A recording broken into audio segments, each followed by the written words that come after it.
Hola, esperamos estés bien y esta aportación te sea de bendición. La verdad de los Reyes Magos. Historia. En el siglo III, V VII Tertuliano, padre de la Iglesia, declara que son tres estos personajes, basado esto en el Salmo 72, 10 y 11. En el siglo V, el Papa León I, el Magno, establece que eran tres por los tres regalos que se mencionan en el Evangelio de San Mateo que ofrecieron a Jesús: oro, incienso y mirra. En el siglo VI, en la Basílica de San Apolinar, en la ciudad de Ravenna, Italia, aparece por primera vez el mosaico con los nombres de los tres reyes magos, Melchor, Gaspar y Baltasar, como se conocen actualmente. Cabe mencionar que en dicho mosaico los tres eran del mismo color, uno con barba blanca, otro con barba negra y otro lampiño. Poco tiempo después, San Beda el Venerable establece el nombre, la nacionalidad, edades y color de estos supuestos tres reyes magos, diciendo lo siguiente: Melchor era un viejo de 70 años, de cabellos y barbas blancas, habiendo partido de Ur, de la tierra de los caldeos. Gaspar era un joven de 20 años, robusto, y partió de una distante región montañosa. Y Baltasar era moro, de barba cerrada, y con 40 años partió del Golfo Pérsico en la Arabia Feliz. Es pues San Beda quien por primera vez escribió el nombre de estos tres, nombres con significados preciosos que nos ayudan a comprender sus personalidades. Gaspar significa aquel que va a inspeccionar, Melchor quiere decir mi rey es luz, y Baltasar se traduce por Dios manifiesta al rey. Los tres representan las tres razas humanas existentes en edades diferentes. Para este tiempo incluso se llegó hasta creer que estos tres reyes magos podían proteger contra la epilepsia, y bastaba con hacer un breve rezo y mencionar sus nombres al oído del enfermo para curarlo. En algunos puntos de Europa, el 6 de enero se inscribían las iniciales GBM, es decir, Gaspar, Baltasar y Melchor, en las puertas de las casas y en los establos para salvaguardar a las personas y animales contra el ataque de demonios y brujas. Terrible ignorancia.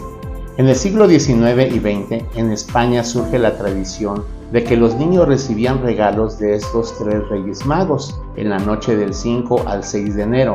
Posteriormente se lleva a Latinoamérica y a otros países de Europa, y llegando así hasta nuestros días. Cabe mencionar que los países anglosajones, como otros más, no celebran dicha tradición. Todo lo anterior que hemos visto está totalmente errado y torcido, ya que la misma Biblia no dice nada de todo lo anteriormente dicho.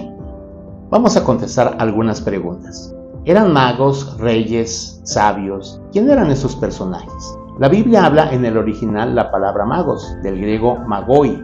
Esto no quiere decir que eran como aquellos que aparecen un conejo en un sombrero o hacen salir palomas de él, ya que eso es lo primero que se nos viene a la mente, pero no es así.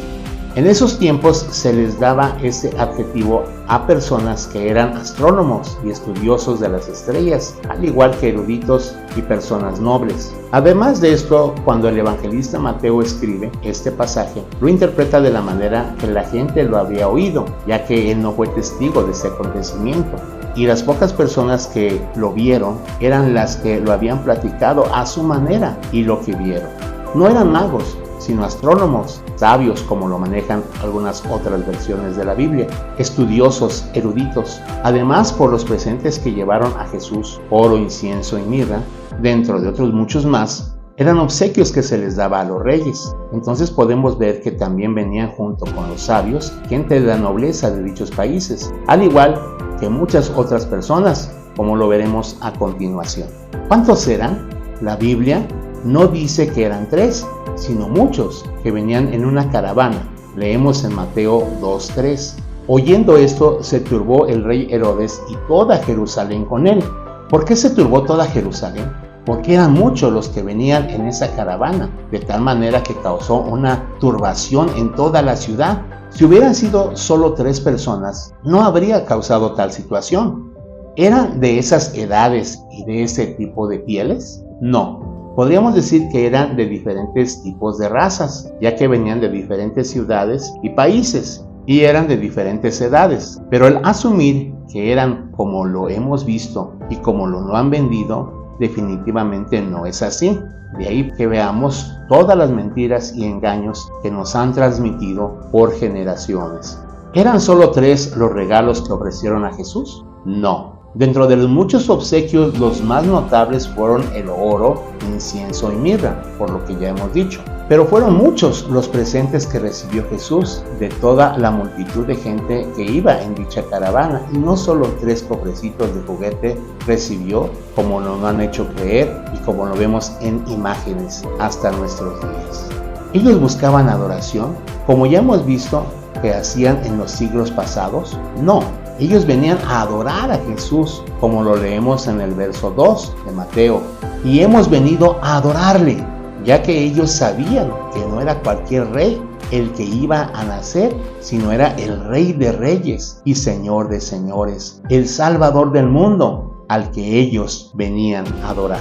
¿Se les debe dar regalos a los niños o no? Si está al alcance de los padres dar un presente a sus hijos, pueden hacerlo, y aquellos que tal vez no tienen la posibilidad no deben entristecerse, ni sus hijos. De ahí que hay que enseñarles que todo esto es una mera tradición, y no como muchos padres les hacen creer a sus hijos que sí vienen los Reyes Magos, y que depende de ellos si se han portado bien para que les traigan lo que han pedido en su carta.